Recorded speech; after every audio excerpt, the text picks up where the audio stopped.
pensadores, sejam bem-vindos ao canal Convida a Pensar. Hoje teremos um episódio baseado na vida e obra, talvez, Sim, isso. do Schopenhauer. Numa visão, como é que você definiu? Qual que é a visão dele? É vontade. A vontade. Isso. O mundo como vontade. O mundo como vontade, na visão de Schopenhauer. Lembra que tem que fazer o uso da inscrição. Se inscreve aqui no canal, pô. Se você gosta desse assunto, se inscreve aí. Clicar no sininho. Mete o dedo lá. Clicar no sininho. Porque não é só se inscrever, né? Tem que clicar no sininho para receber as notificações. É mais seguro. Clicar mais seguro. E eu vou meu coisa. Clicar no sininho para você receber as notificações quando tiverem novos episódios aqui no canal Convida a Pensar. E para ajudar ainda mais o canal, já que a gente fala de temas extremamente relevantes, extremamente educativos, larga um like aí para nós, pô. Clica aí no like, não custa nada, é de graça. O YouTube ainda não cobra por isso, né? É de graça. É de graça, né? Então vamos começar. Nosso tema, eu vou pedir para o Alexandre fazer a contextualização histórica. Ah, mas antes? É verdade. Eu estou pulando aqui, estou pulando a cerca aqui. Antes, é claro, que precisamos... Cara, esse episódio está sensacional. Esse episódio está totalmente à base de vinho. Né? Não, eu já estava passando. Antes nós vamos fazer a nossa indicação de vinho pelo Marcelo aqui. Marcelo, faça a sua indicação do vinho de hoje. Boa tarde, pessoal. Audiência, Alexandre, Walter, prazer em tê-los aqui novamente. Hoje a gente vai fazer uma apresentação de um vinho um pouco diferente do que já fizemos até hoje, que é um vinho do Velho Mundo. Vamos ver se a câmera pega aí. É um vinho do Velho Mundo, um vinho francês, de uma região, digamos, da região principal da França, produtora de vinho, que é a região de Bordeaux. E esse vinho é de Chateau, da vinícola Chateau Pontchemin, localizada em Parterre de Vigneron. Obrigado, Alexandre, por me auxiliar na pronúncia, que eu não sabia falar isso. Treinei muito antes de começar o podcast. Você devia ter perguntado para mim. Laboessi. Falta de ideia, né? Obrigado. Perguntado para mim. Na próxima, tudo bem. O cara que fez o curso de francês. Será uma coisa mais rápida. Francês, enlatado. E esse vinho aqui, a audiência, é um vinho bastante interessante e é um blend bordalês, apesar de não ser uma vinícola localizada num terroir à margem esquerda do estuário de Gironda. Não está lá, eu pesquisei. Não está lá. Né? Esse terroir está situado aqui um pouco mais abaixo, a sudoeste da região de Bordeaux, onde há uma ramificação dos rios, né? Do Garonne e Dordogne. Né? Ele está um pouco abaixo e, pasmem, mais próximo até da região de Saint-Émilion, que é uma região já à margem direita característica dos Merlots, né? E esse aqui é um blend bordalês, mais da margem esquerda, embora não esteja localizado ali. O que é um blend bordalês? Um blend bordalês é um blend composto predominantemente pelas uvas Cabernet Sauvignon, Cabernet Franc e Merlot, que é a composição desse aqui, pessoal. Um vinho muito bom e uma característica que eu estava conversando aqui com os amigos, é um vinho que é muito diferente dos vinhos do Novo Mundo, porque os blends, existem blends bordaleses do Novo Mundo, onde eles introduzem uma uva ou outra autóctone da região, no Chile um Carmener, na Argentina um Malbec, mas a essência do blend permanece, né? Mas no Novo Mundo são vinhos de mais corpo, mais pegada. Esse não, é um vinho de um corpo mais baixo, mas de uma estrutura muito boa, né? Onde você tem um final muito bom, uma acidez muito bom, um equilíbrio das uvas, né? Perfeito para uma degustação em momentos como esse, onde vocês estarão assistindo o nosso podcast. Então, saúde a todos, eu proponho um saúde à mesa. Evoé.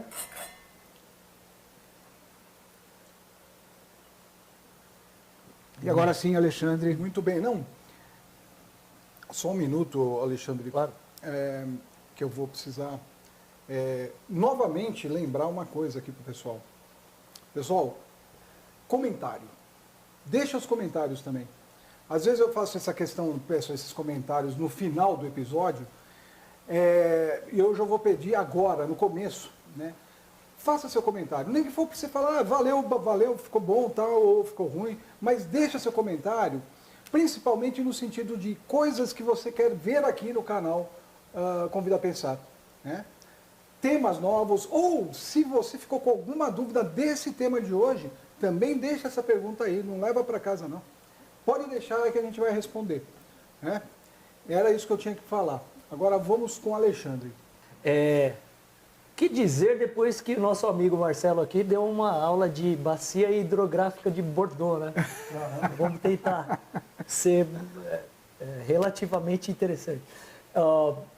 Boa tarde a todos. Deu vontade de tomar o vinho. Deu vontade. Deu vontade. Muito obrigado pela dica. Eu acho que até eu diria que deu vontade com V maiúsculo, né?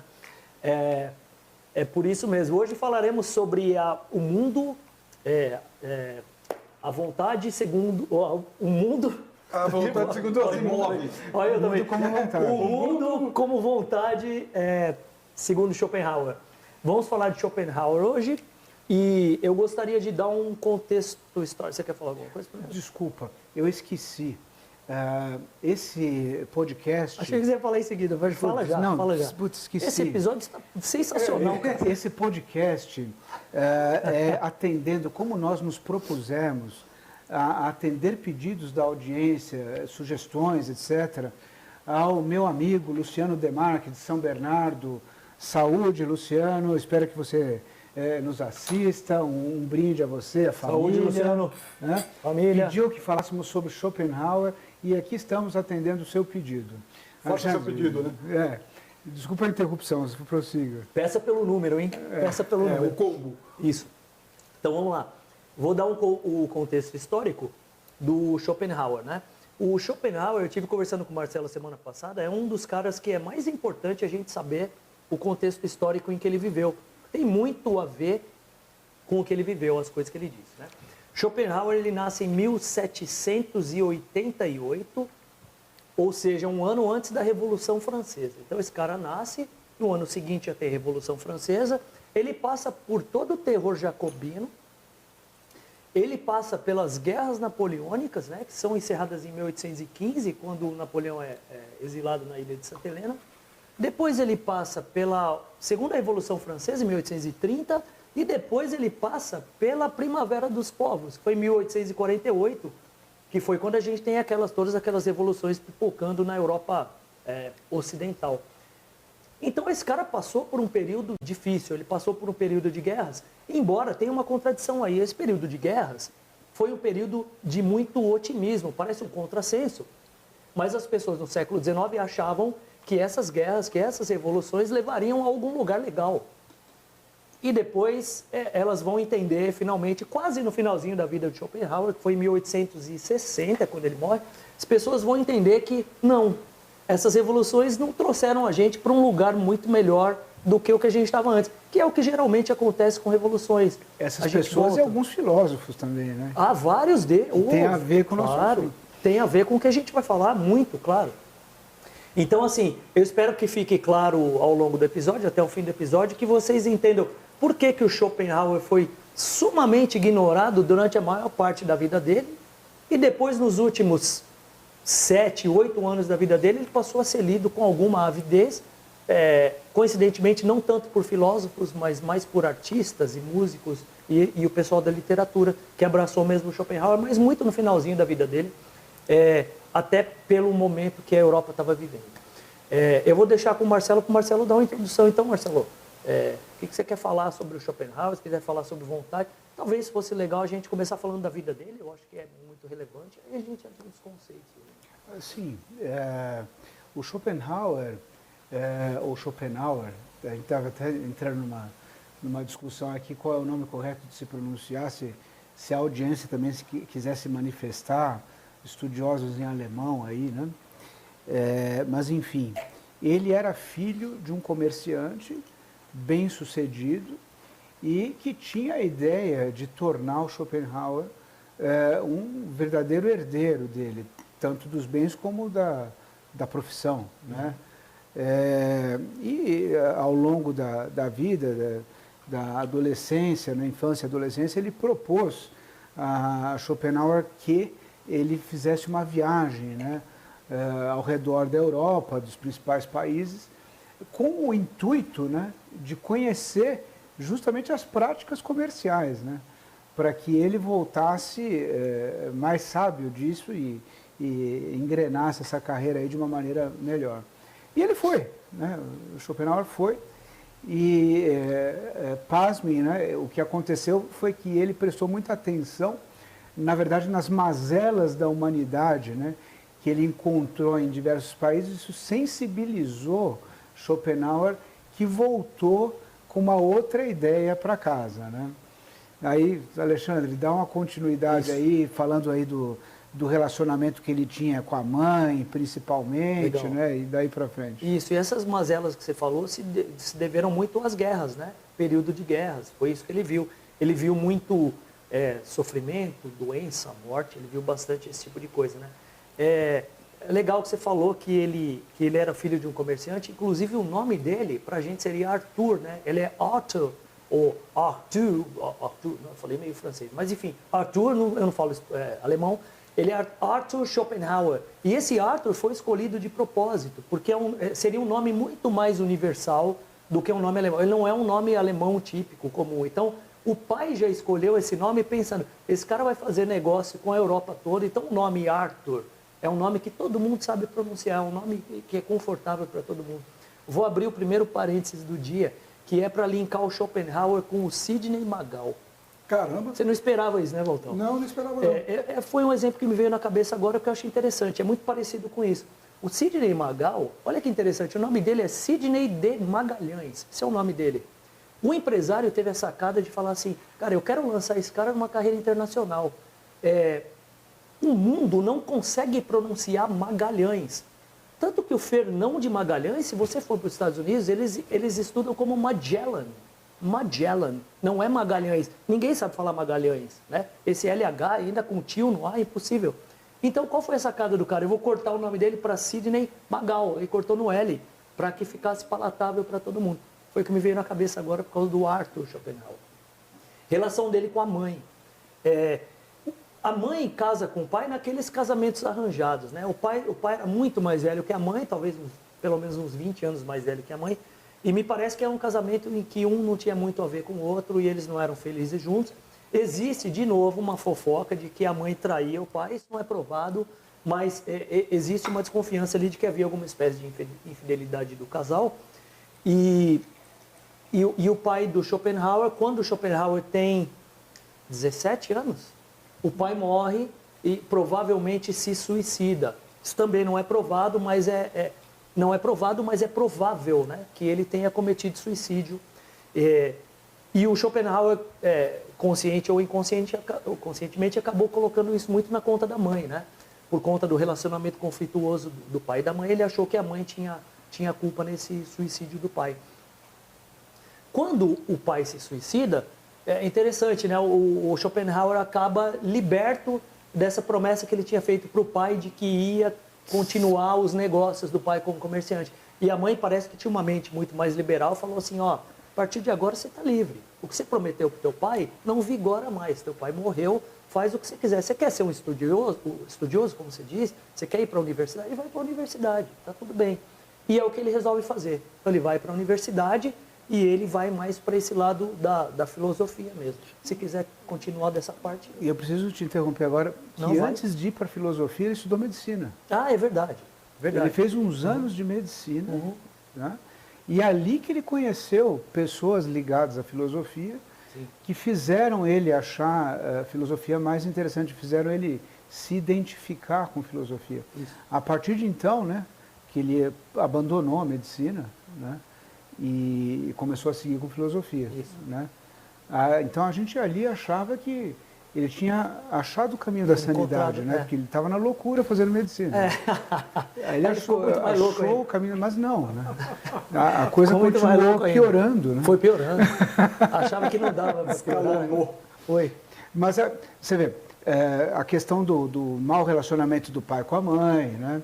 E o mau relacionamento dele com a mãe, porque eu estava até discutindo com o Alexandre, e acho que a gente chegou num consenso, né, Alexandre, que havia ali, até um pouco mais para frente, depois que ele foi graduado, né? Ele foi graduado para dar aula em filosofia e tal, e começou a haver um conflito de egos, né? Sim. Entre ele e a mãe, porque a mãe era uma escritora que tinha uma fama relativa ali, né? Teve um salão literário. Um salão literário. Isso, ela achava que ela era o concurso, né?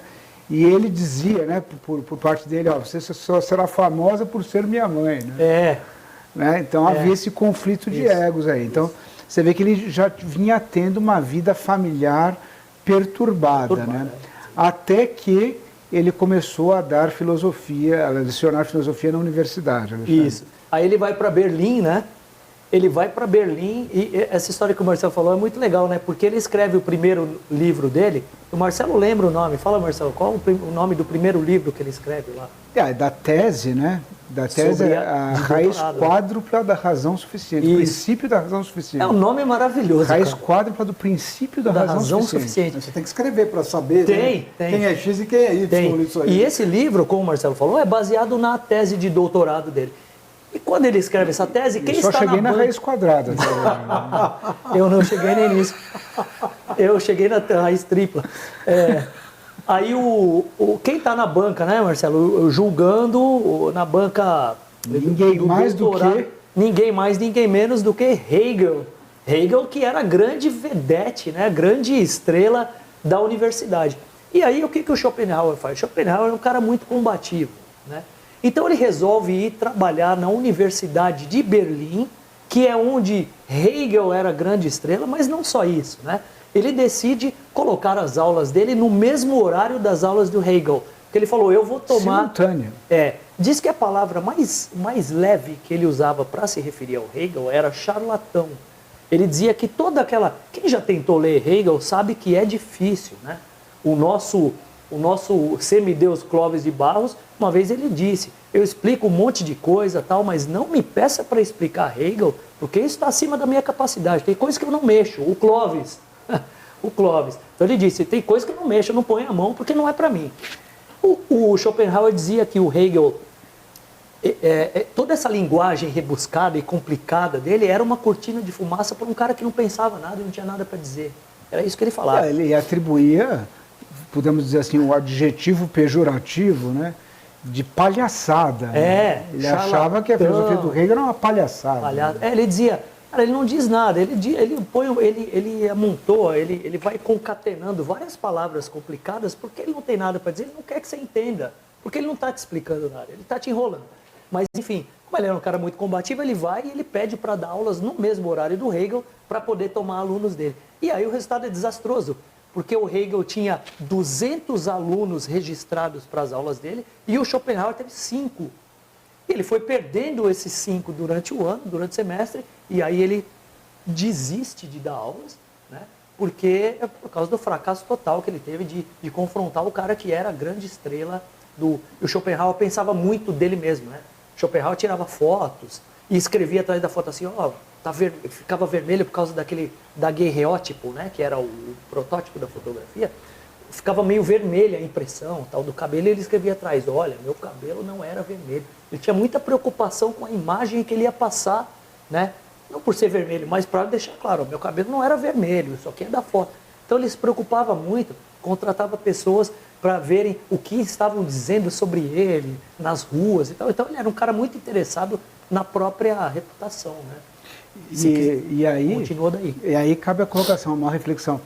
Por que, né, que os alunos iam todos na aula do Hegel e 2 ou 3 só iam para a aula do Schopenhauer? Por quê? Né? Porque o Hegel era considerado um filósofo otimista. Porque, como o Alexandre falou, né, o Hegel se valeu desse período de guerras, de revoluções, para engendrar uma filosofia que dizia que, através disso, né, haveria uma evolução no pensamento, isso seria trazido por um espírito absoluto, e aí transcendental, né? E aí tem a ver com Deus, o Espírito Absoluto desceria na mente de alguns personagens famosos, como Napoleão, né? E isso se difundiria pela humanidade e através da dialética hegeliana, né, de trocas, né, haveria uma evolução de pensamento e nós, no final, voltaríamos ao Espírito Absoluto, né, que era o Estado, que era o Vaticano, que era a religião. Então ele era um cara extremamente otimista. O fim da história, né? O fim da história, exatamente. Ao passo que o Schopenhauer não. Ele era um cara pessimista. Né? E agora a gente vai começar a discorrer por quê. Né? Qual é a essência da filosofia de Schopenhauer. Isso. Por isso que o Schopenhauer foi sumamente ignorado nos primeiros anos, porque ele era um peixe fora d'água, né, Marcelo? Na filosofia da época. Como eu disse no começo, século XIX tinha muito otimismo. No século XIX as pessoas eram inocentes, elas ainda achavam que a gente estava caminhando para algum lugar, como você falou do Hegel, né? E para algum lugar, e que ele deixava claro qual era o lugar, inclusive, né? Tinha um telos aí, de novo, né? Uma teleologia. Tem um fim da história, calma, estamos num estágio da história, mas vamos chegar no fim já já, e o fim é legal. O fim é legal. O fim é legal, isso que é o importante, né? Vamos chegar no fim, mas não é o final de fogo dos estoicos, é um final bom, não é um apocalipse, né? E o Schopenhauer é o primeiro dos caras pessimistas mesmo, da filosofia pessimista. Voltão hoje, quando eu cheguei aqui, ele me perguntou, você acha que o Schopenhauer é o primeiro nihilista, né, Voltão? Nihilista. Né? Que é uma pergunta legal, né? O Schopenhauer era um nihilista, ele não tinha valores superiores nos quais ele acreditava, então ele era um nihilista. Se é o primeiro nihilista? Não era o primeiro nihilista.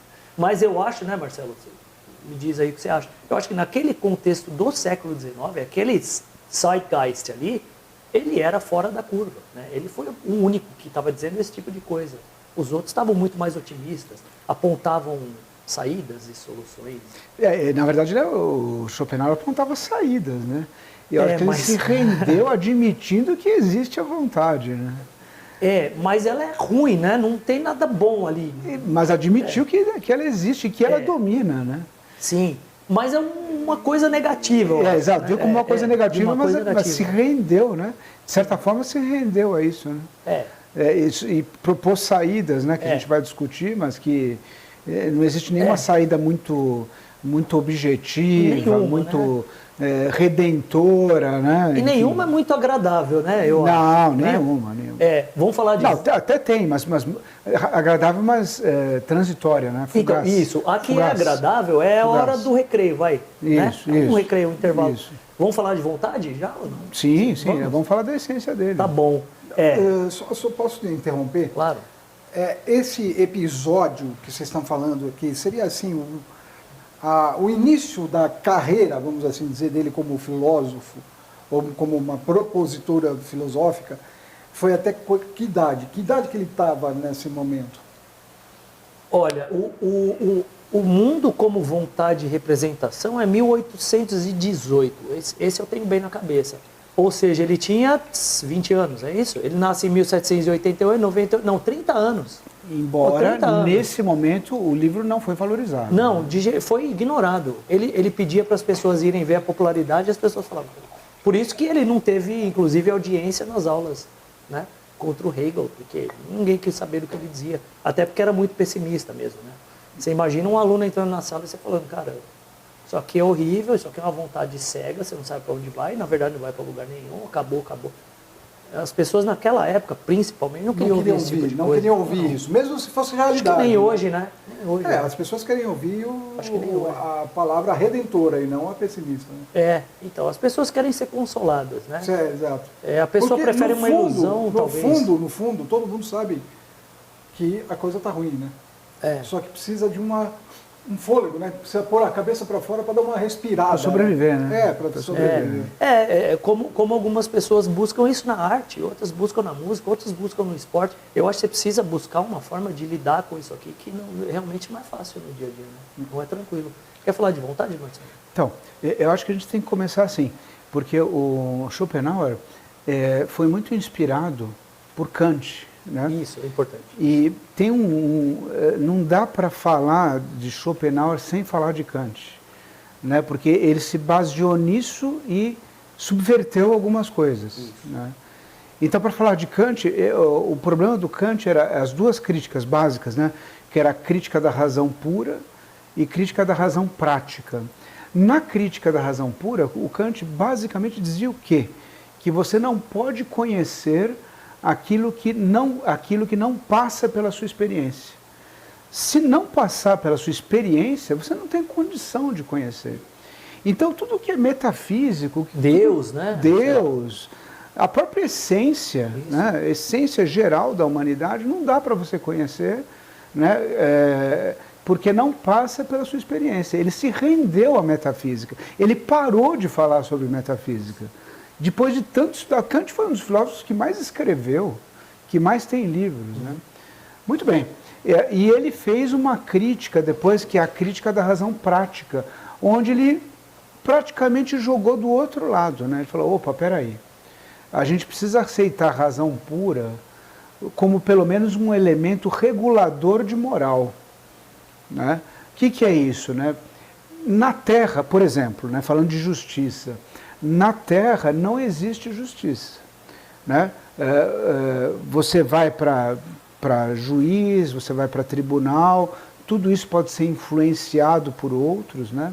E um influencia o outro, a decisão do juiz, etc. Então, chega-se à conclusão de que não existe justiça na Terra. Para você acreditar numa justiça e agir de acordo com isso, você precisa acreditar numa justiça metafísica, de Deus. Divina, então, né?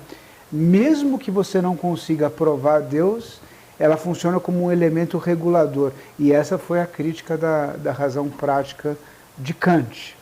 E Schopenhauer, ele embora ele tenha se alicerçado sobre esses temas, né, ele se antagonizou em alguns aspectos. Né? Você quer comentar alguma coisa? Sim. É legal a gente falar que o Schopenhauer, ele mesmo, ele reconhecia 3 sustentáculos na filosofia dele. Né? Era Platão, isso dito por ele, Platão, Kant e os Upanishads, que eram os escritos dos Vedas do hinduísmo. Né? Esses eram os 3 pilares da filosofia dele. Dizem que ele tinha um busto de Kant e uma cabeça de Buda de bronze na sala. Então eram os 2 ídolos que ele gostava. E dizem que ele lia os Upanishads como se fosse uma Bíblia mesmo, toda noite antes de dormir. Ele lia os versos dos Upanishads. Por isso aí a questão da ilusão, do véu de Maia, esse tipo de coisa que ele usa. Isso é importante. Agora, qual foi a diferença entre ele e o Kant? Né? Ele vai com o Kant mesmo, ele tem o Kant como um ídolo, só que o finalzinho do que o Kant falou é onde ele diverge, né? Porque o Kant fala, como o Marcelo explicou, o Kant diz, a coisa em si não pode ser conhecida. O que o Kant está chamando de coisa em si é a origem, não é o fenômeno, não é o que você está vendo, não é o que é palpável, não é o que é passível da tua experiência. Né? O que está metafísico, o que está além da física, você não pode saber. O Kant chamava isso de coisa em si. A diferença do Schopenhauer é que o Schopenhauer ele é muito sedutor, eu acho que inclusive para o adolescente. Eu li o Schopenhauer quando eu era adolescente e eu falei, nossa, cara, eu não entendi nada na época, mas achei muito legal. Eu falei assim, nossa, porque o Schopenhauer ele fala assim, sabe essa coisa, sabe onde o Kant parou? O Kant tinha um abismo, assim, ele chegou na beira do abismo e não teve coragem de olhar. Eu olhei, cara, e eu vou te dizer o que tem lá. Pô, cara, a hora que eu vi essa frase, você imagina, você é adolescente, você falou, pô, esse é o cara, né? E ele falou, e eu vou te dizer o que eu vi lá embaixo. O Kant, ele meio que arregou, ele foi bem pra caramba. Na hora de receber um 10, igual na escolinha do professor Raimundo, né? Pô, quase, a hora que ia ganhar um 10, ele deu um passo para trás e ele falou, não dá para conhecer isso aqui. O Schopenhauer falou, eu olhei lá embaixo, o que foi que eu vi? A vontade. Aí é a hora que ele vem com o conceito de vontade. Se quiser pegar daí, aí ele olha e fala, só tem uma coisa que é a essência de tudo. Não é do ser humano, é de tudo. Vontade com V maiúsculo. Né? Sim. O Schopenhauer foi considerado, na verdade, na época dos filósofos idealistas, como Kant, ele foi considerado um idealista atípico. Por que um idealista atípico? Né? Porque ele criticava Kant justamente nesse aspecto, porque Kant chegou ao ponto de achar que a coisa em si era uma coisa abstrativa, que não era uma coisa imanente ao corpo, imanente ao ser. Kant e todos os outros filósofos que compartilhavam do pensamento dele, achavam isso, que era a coisa em si era uma coisa abstrativa, distante. E, veja, o Kant definia isso como uma coisa em si impossível de ser atingida e que o que nós tínhamos eram fenômenos, né? O que a gente via aqui, essa taça, você, todos esses elementos aqui, não era uma coisa em si, porque já quando a gente via, tinha a experiência, isso já era filtrado por aparatos inatos que nós já tínhamos, né?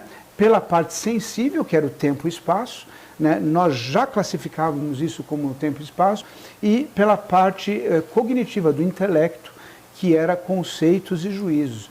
Então, quando a gente já via isso, tudo isso era filtrado. Então, a gente já não via uma realidade. Por isso que Kant chegou a essa conclusão, né? Que a coisa em si era impossível de ser atingida. Mas já o Schopenhauer não.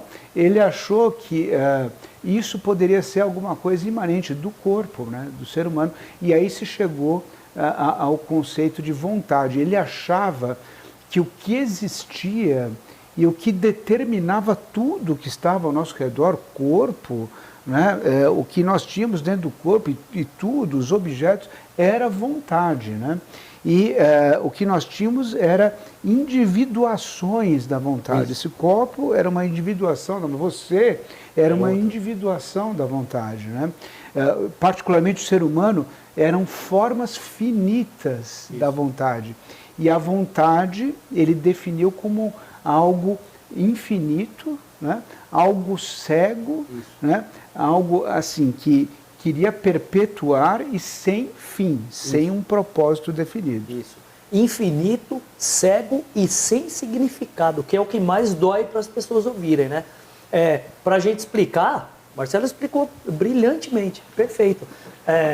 Só para deixar clara a questão da palavra vontade, que a palavra vontade pode te levar para um outro lugar aí, né? Não é vontade, eu estou com vontade de tomar esse vinho, não é isso. Vontade é o que permeia tudo. A gente pode até dizer uma vontade que cada ser ou cada coisa tem de perseverar, de se dirigir a algum lugar. Então, por exemplo, as plantas crescerem. Por que as plantas crescem? Devido à vontade. Por que você sobrevive? Por que você vai trabalhar? Por que você come quando tem fome? Porque a vontade está te determinando a isso. Querer viver. Querer viver. É quase a vontade de potência do Nietzsche. Toda a filosofia do Nietzsche é feita em oposição ao Schopenhauer, na verdade, né? Se você não matar o pai, não tem graça, né? O Nietzsche é um parricida, como tem que ser um bom filósofo, né? Outro dia a gente estava comentando, lembra que você falou assim, o Marcelo falou, você não acha que todo filósofo é meio reativo, né? Se é sempre reativo, não sei, mas que cada filósofo constrói o edifício filosófico dele baseado ou em oposição ao que veio anteriormente, não tenho nenhuma dúvida, né? Não tem dúvida disso.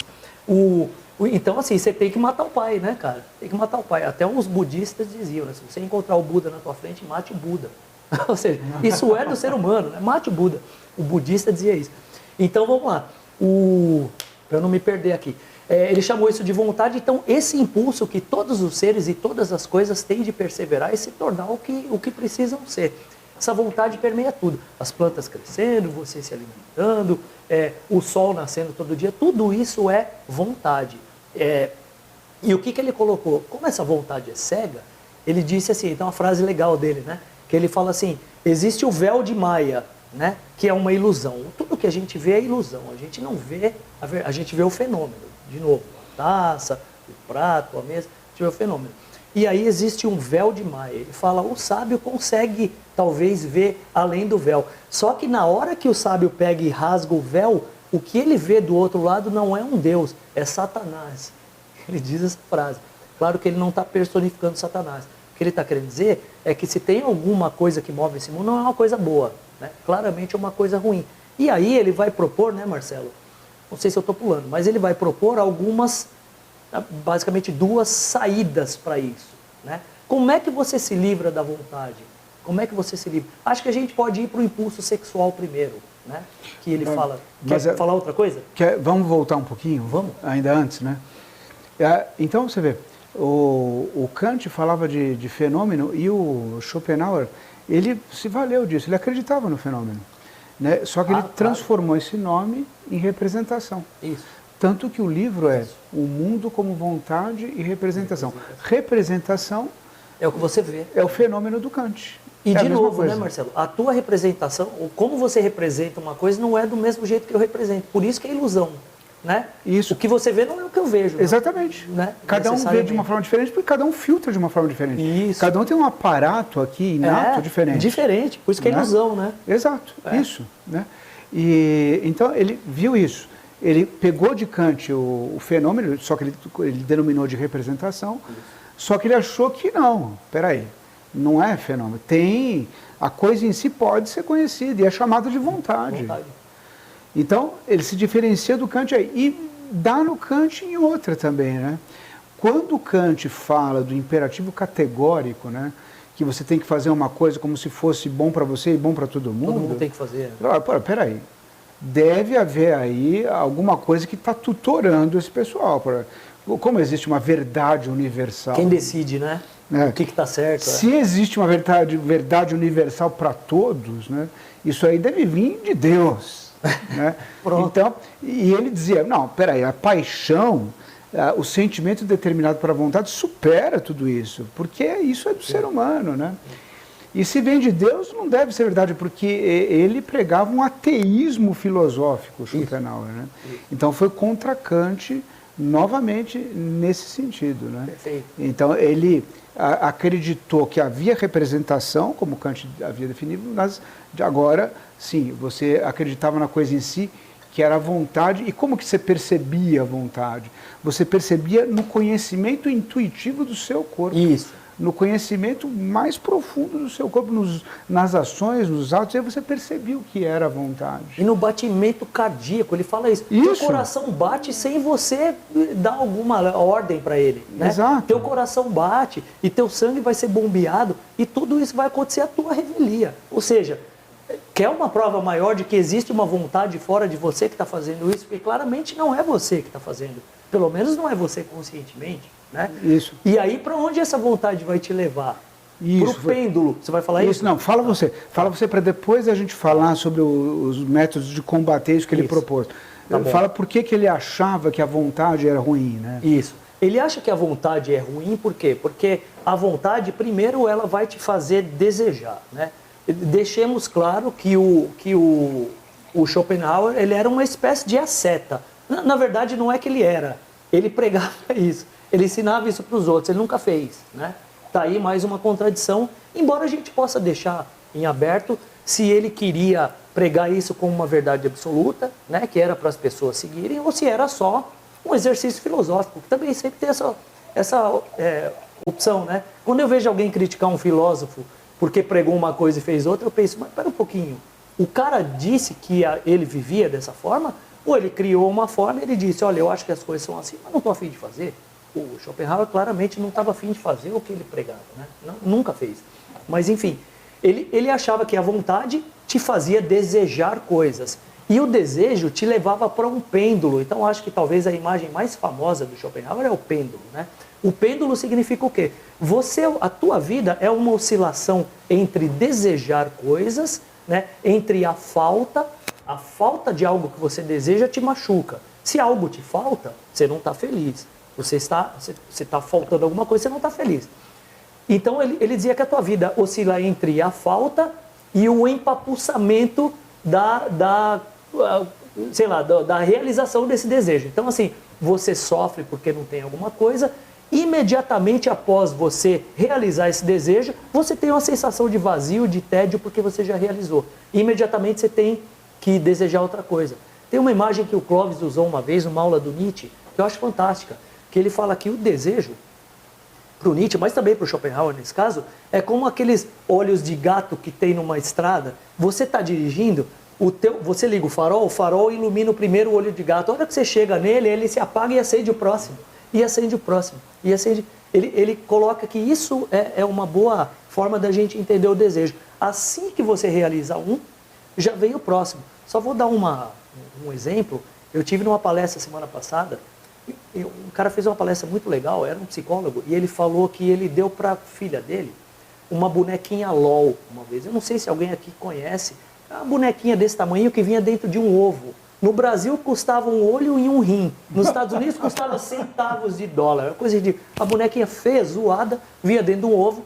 As meninas abriam, tinha várias diferentes. Você abria, cada ovo tinha uma.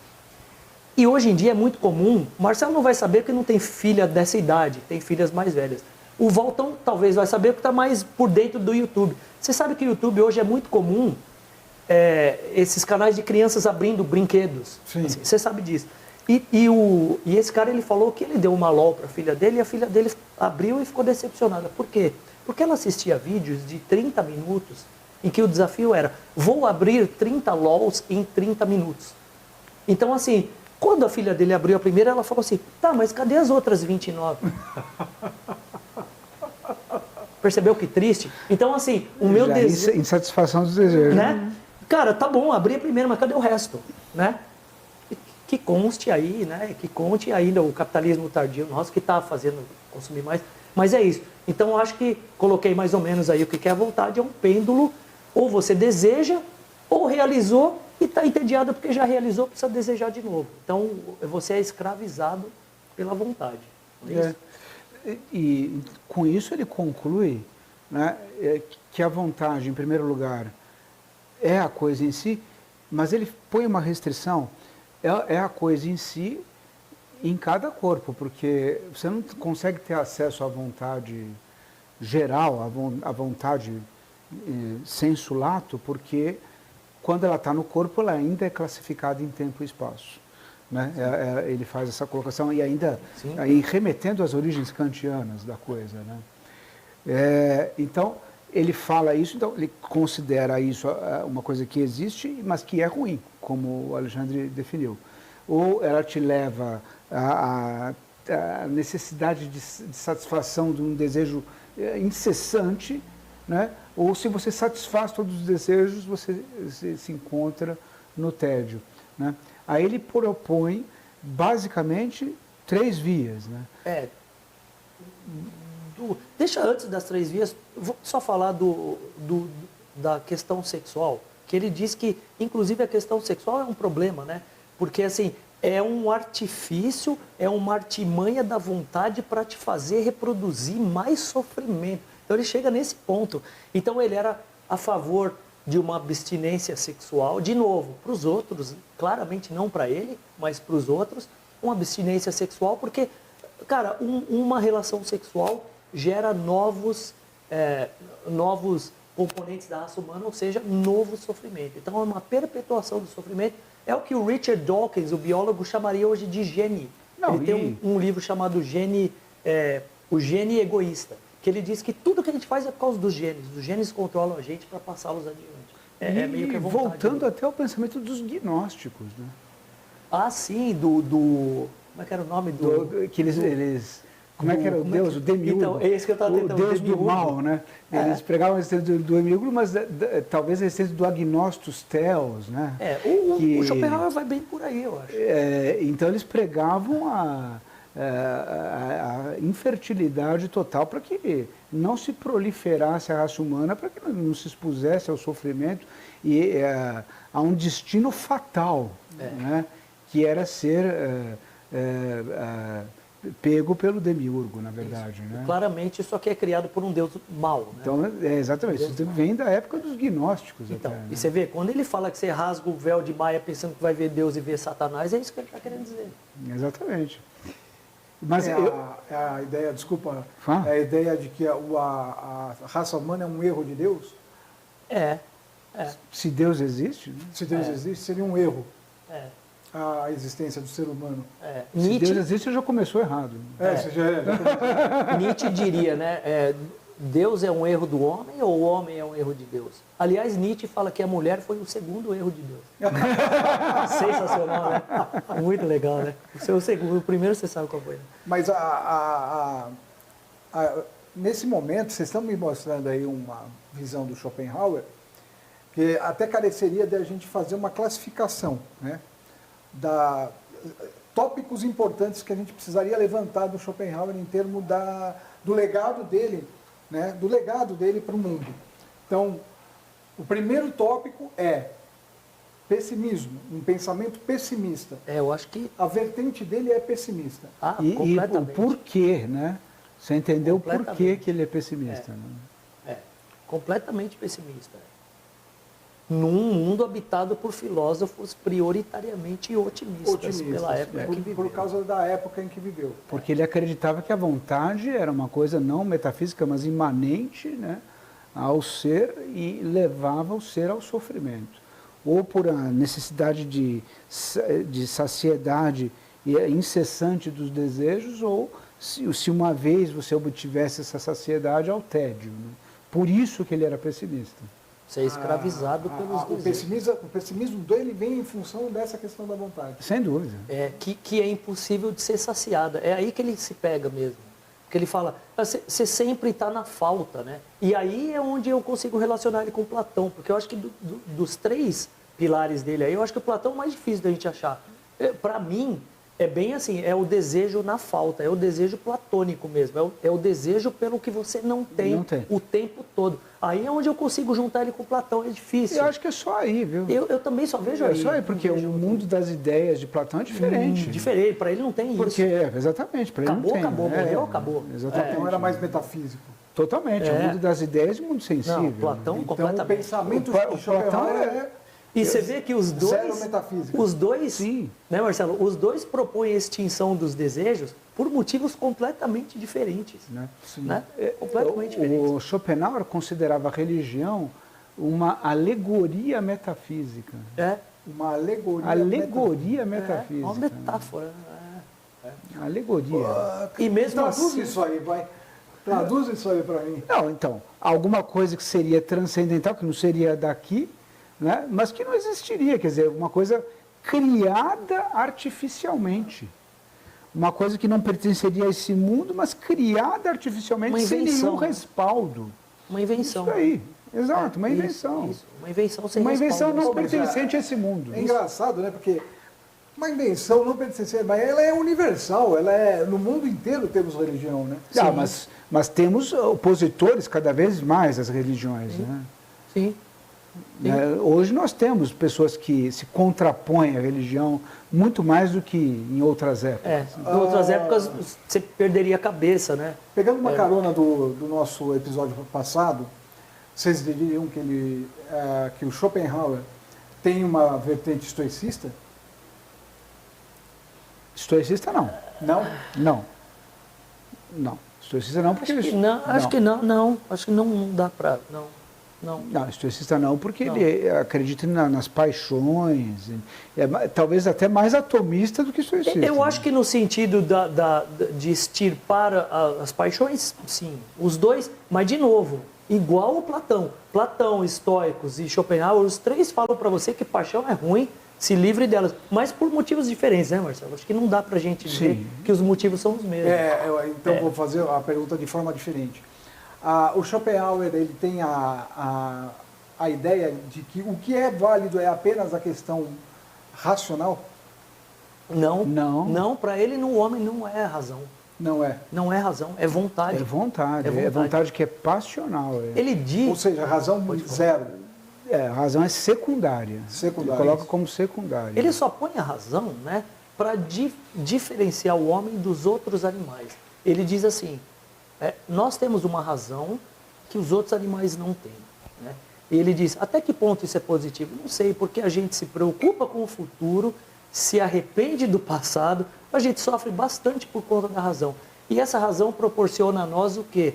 Ser mais inteligentes do que os animais para fazer mal de maneiras mais sofisticadas. Então, assim, não adianta você querer pôr um sorriso na boca do Schopenhauer, porque você não vai. Né? O cara é negativo mesmo. E aí, seguindo a nossa filosofia de não citar nomes, mas assim, considerando aulas de pessoas que entendem de Schopenhauer, né? Muito mais do que nós, né? Mas que fizeram comparação com Descartes, né? Que aí chegando ao seu ponto, né? Penso, logo existo, razão, sentido absoluto, primordial, né? Então ela coloca sim, razão é importante, mas é secundária. Aí ela transforma, ela cria a frase dela e diz, quero, logo existo, segundo Schopenhauer. Mas a razão é importante, mas como um ponto secundário, nesse caso. Um malabarismo filosófico aí, né? Para encaixar uma ideia legal de dizer, né? Em vez de penso, logo existo, quero, logo existo. Que é legal de falar, né? Já que nós estamos mais ou menos a 50 minutos do nosso episódio, quero lembrá-los que o papo tá bacana e se tá bacana, merece um like, né? Então joga um like aí. Você que chegou agora aqui, né? Senta o dedo aí, como é que é? Você que nem Mete falou o dedo. Sacane. Senta o dedo no like, entendeu? E se você não é inscrito e gosta desse assunto, papo cabeça, faça a inscrição aqui no nosso canal. E não esqueça da sinetinha, tá? Voltando nessa questão do Schopenhauer, a questão da religião zero para ele também. Ateísmo filosófico. Ateísmo filosófico. Ateísmo filosófico, mas depois a gente vai falar alguma coisa, né? Porque, de novo, né, os filósofos são reativos, né? Porque aqui a história de Schopenhauer é interessante porque a gente vê o Schopenhauer se opondo a Kant e depois Nietzsche, que gostava muito de Schopenhauer, acaba se opondo a Schopenhauer. Quer dizer, eles criam a filosofia se antagonizando a alguns pontos de outros. Né? O alicerce é do outro, né? E aí ele coloca uma reatividade ali. Isso, né? Constrói em cima um pouquinho. Exato, exato. Né? Agora, eu queria falar o seguinte, alguma coisinha sobre a vida do Schopenhauer, que é legal a gente falar, né? Vou contar uma anedota aqui da velhinha lá. Da velhinha. Posso contar da velhinha? Claro. Ô, Valtão, não sei se você conhece essa história da velhinha, que é muito legal para a gente ver que pessoa agradável e fofa que era o Schopenhauer. Né? O Schopenhauer era um cara meio, né? Ele não gostava muito de pessoas, né? Ele era um cara e que depois mudou, né? Quando ficou famoso, começou a receber pessoas em casa com um sorriso. Percebe que o cara tinha uma certa carência de atenção. Né? Na minha opinião, era muito isso. E aí ele morava sozinho, tal, acho que numa pensão, e ele um dia tem duas senhoras na frente da porta do quarto dele, estão conversando muito alto, e ele... Tem versões dessa história, né? O que trazia mulheres, né? Então, uns dizem que ele estava esperando uma amante e não queria as velhinhas lá na frente atrapalhando. Outros dizem que era só pela irritação da conversa delas muito alta na porta. Não importa. As velhinhas do terço. Isso. não importa. As beatas, né? E não importa. Ele sai ali e ele começa a discutir com elas e fala, ó, sai daqui. Tal. E a mulherzinha, de certa forma, fala, não vou. Ele não pensa duas vezes. Ele empurra a velhinha escada abaixo. E ela sai rolando a escada, ela sobrevive, mas ela tem uma espécie de uma lesão no braço, não sei se é de ligamento. Você vê que aí ele não reprimiu a vontade, né? não reprimiu a vontade. Ele não Isso foi só teoria, né? Prática não dá, né? Aí ele empurra essa velhinha, e essa velhinha, assim que ela consegue se recompor, levantar, ela imediatamente vai na justiça.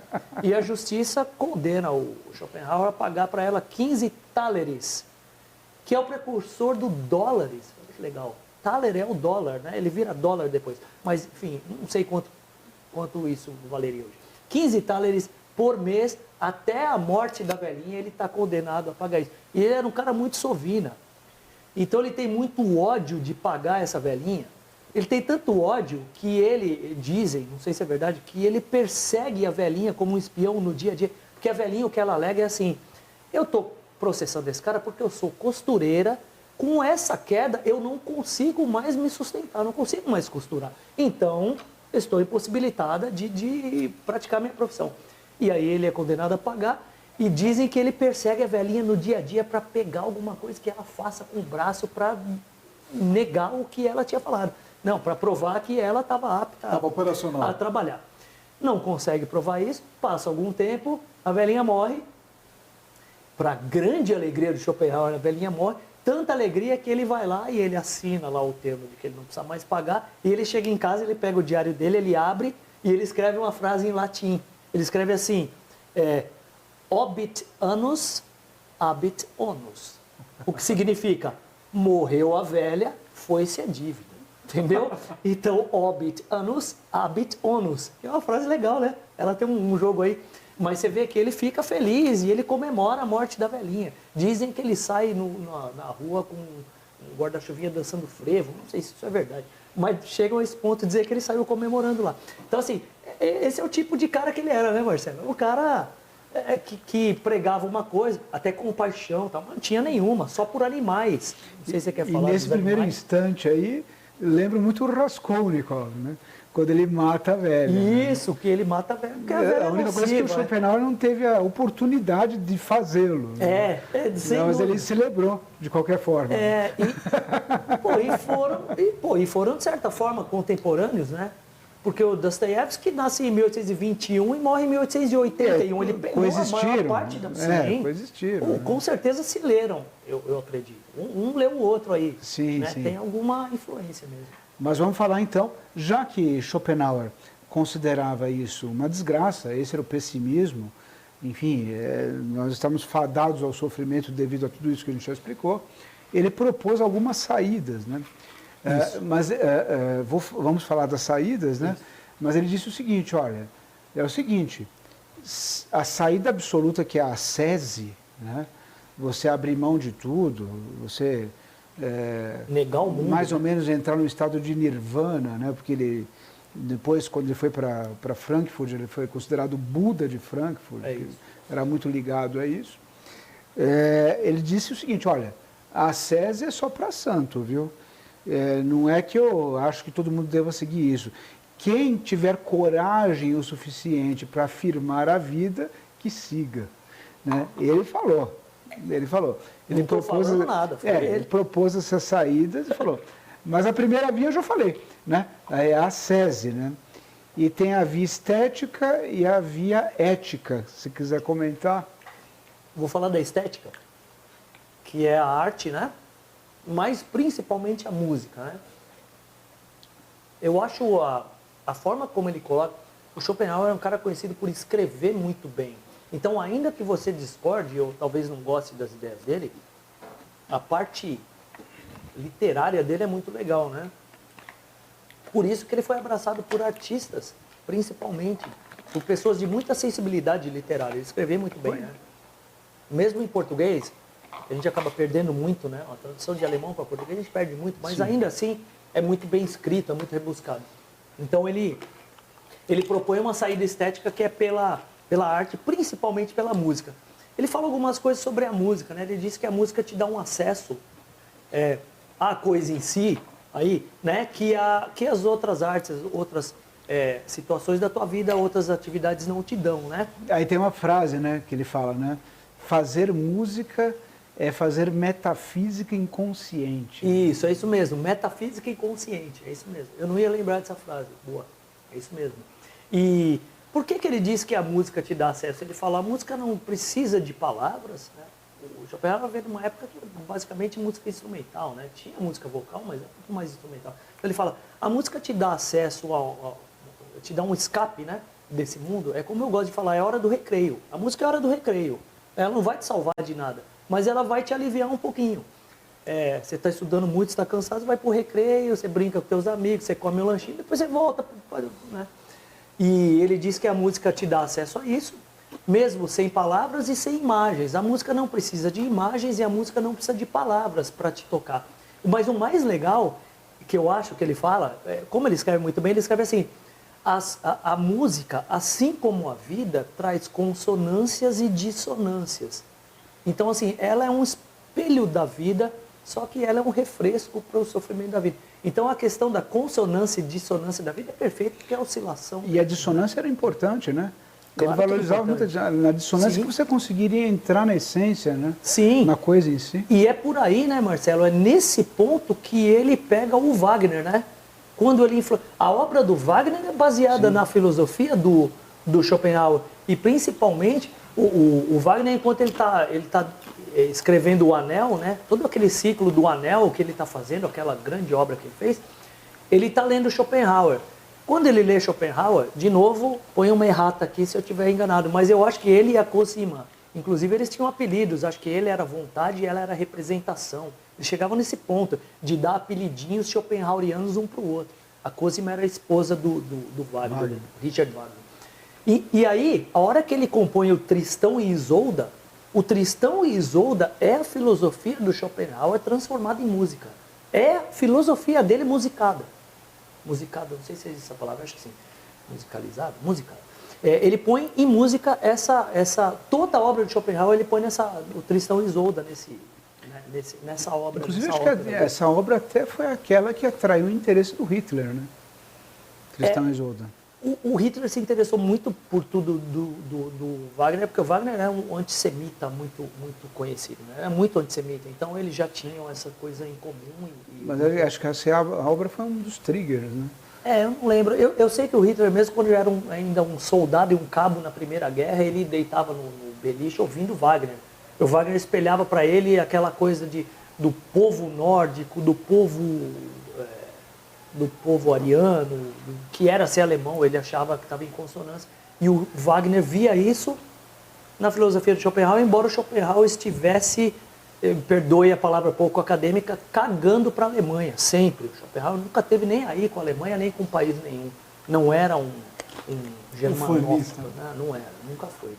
Aí você pode falar da parte ética, né? Essa é a parte estética, eu acho. Ele fala, isso não vai te resolver a vida, mas vai te refrescar um pouquinho a parte da música. Né? Sim, sem dúvida. E de forma transitória, né? Como a gente falou, enquanto você estiver pensando nisso, né?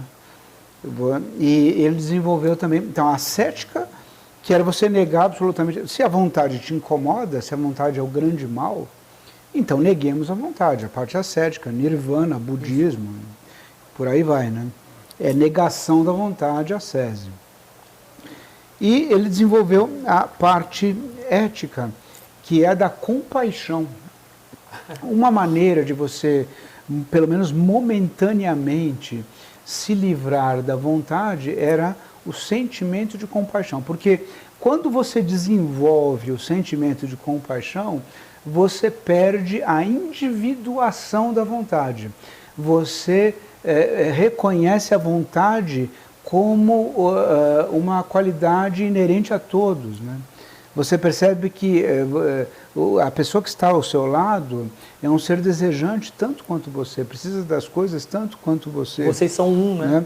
Então você dilui esse sentimento, você perde a individuação e por isso você perde um pouco do caráter de interesse da vontade, né?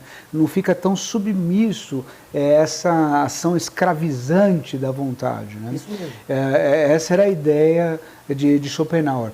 E isso é muito interessante, porque você vê, Nietzsche, inicialmente, que gostou de Schopenhauer, tinha uma afinidade por Schopenhauer, porque ele desenvolveu esse sentimento da vontade como a ideia da essência da coisa em si, ele achou que isso era ruim. Essa era a grande diferença. Ele foi até 50%. Na hora da conclusão, ele foi ao contrário. Falou, não, então temos que negar. O Nietzsche afirmava a vontade. Né? Isso, inclusive, Marcelo, o Nietzsche falava assim, olha aquela frase do Nietzsche, é pro Schopenhauer, que o Nietzsche falava assim, torne-se quem você é. Cara, essa frase significa, não negue quem você é. Isso é uma frase diametralmente antagônica ao Schopenhauer. Não negue quem você é. Torne-se, olha que frase, cara, anota aí, você que está em casa. Torne-se quem você é, tendo entendido o que isso significa. Esse é o fim da frase. Exato. Cara, torne-se quem você é o seguinte, não negue, torne-se quem você é. Perfeito. Descubra quem você é e se torne isso. Não. Não é a negação. Exatamente isso, né? Já que ele descobriu que a vontade existe e ela domina, por que não valorizar isso? Claro. É o caminho, né? Exato. E o Nietzsche, através da transvaloração da moral, aí saiu da moral de rebanho para a moral do ser. Isso.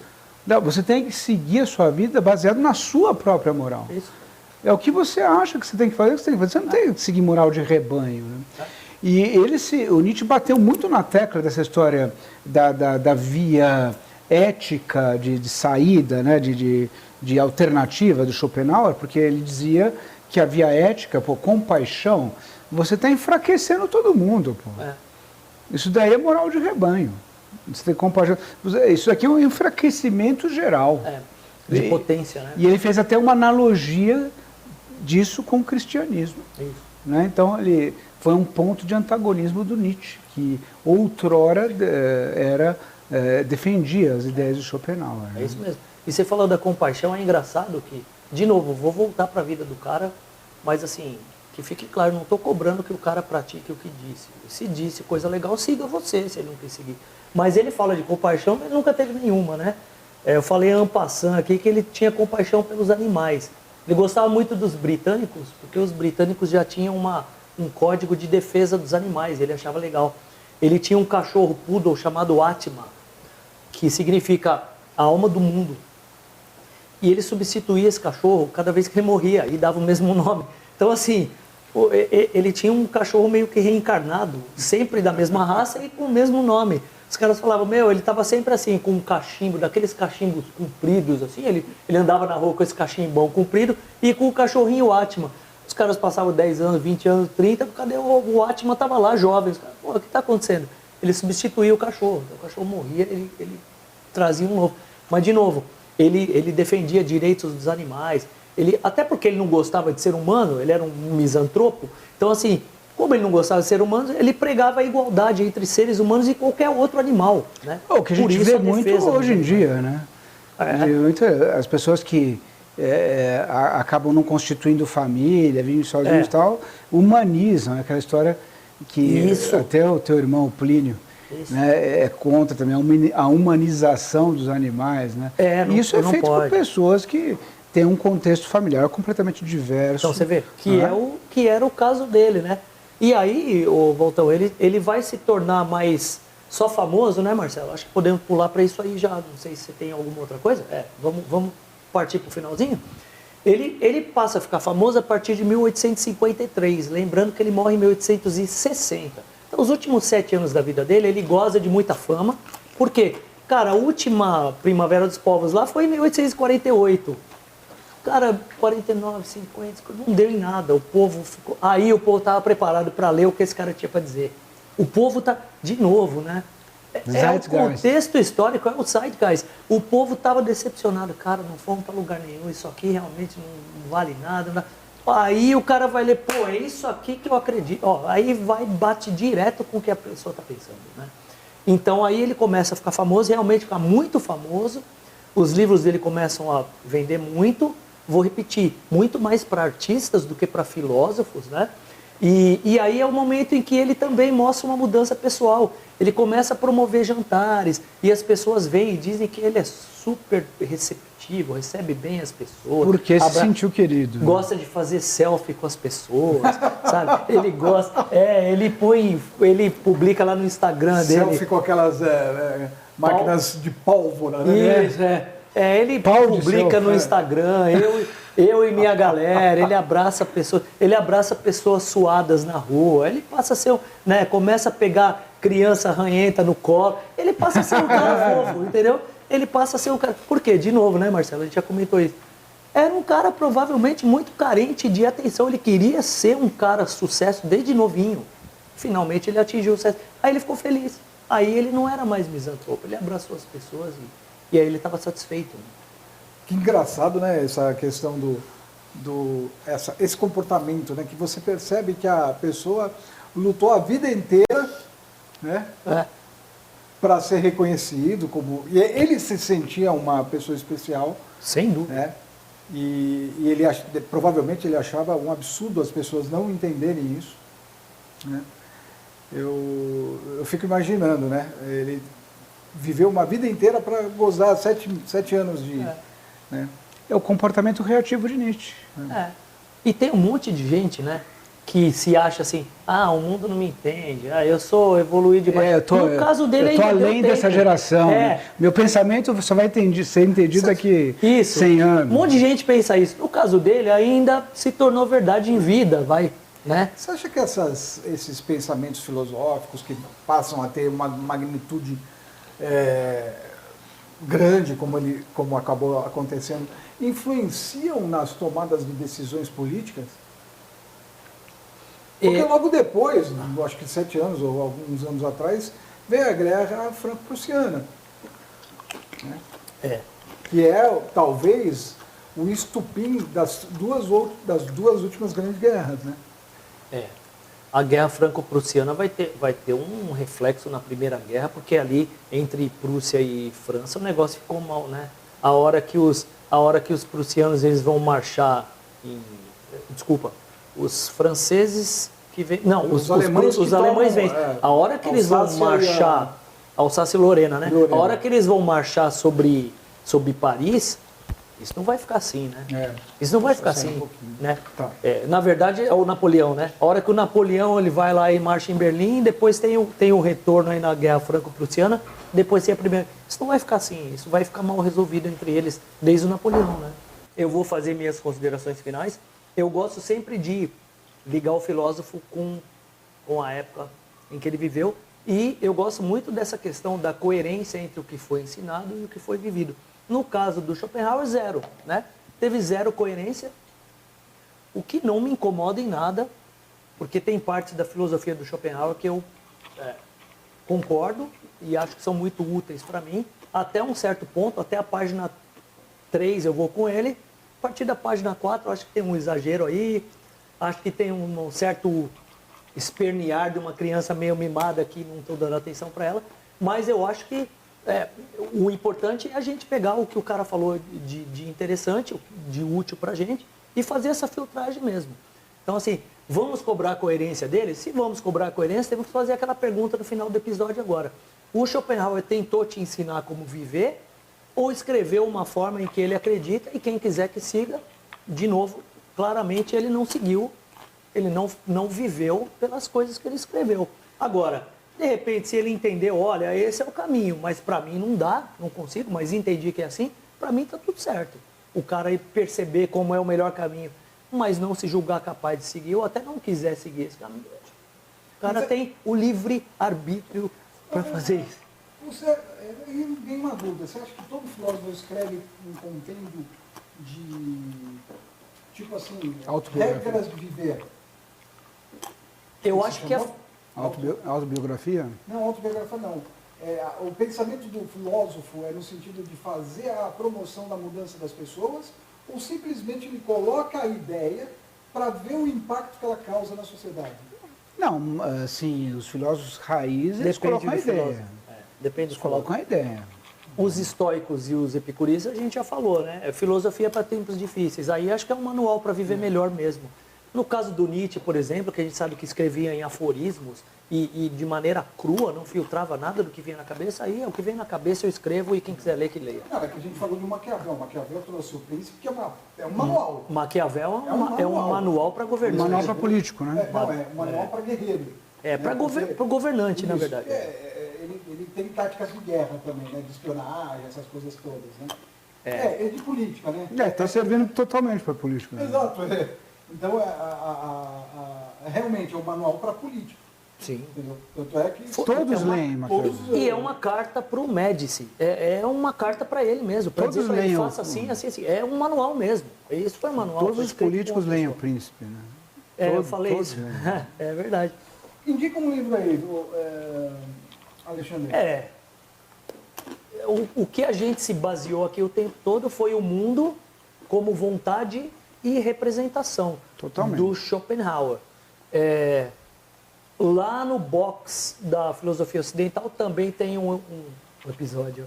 Tem um capítulo sobre tem um capítulo curtinho sobre Schopenhauer, não fala muita coisa, mas acho que é uma boa peça introdutória para quem quiser saber mais. Falamos do Kant, quer indicar o Kant também aí, que a gente passou por ele?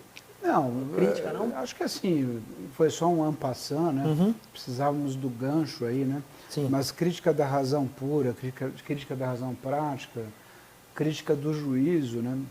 São livros da ética kantiana que a gente recomenda, embora o assunto não tenha sido esse. Não né? foi esse.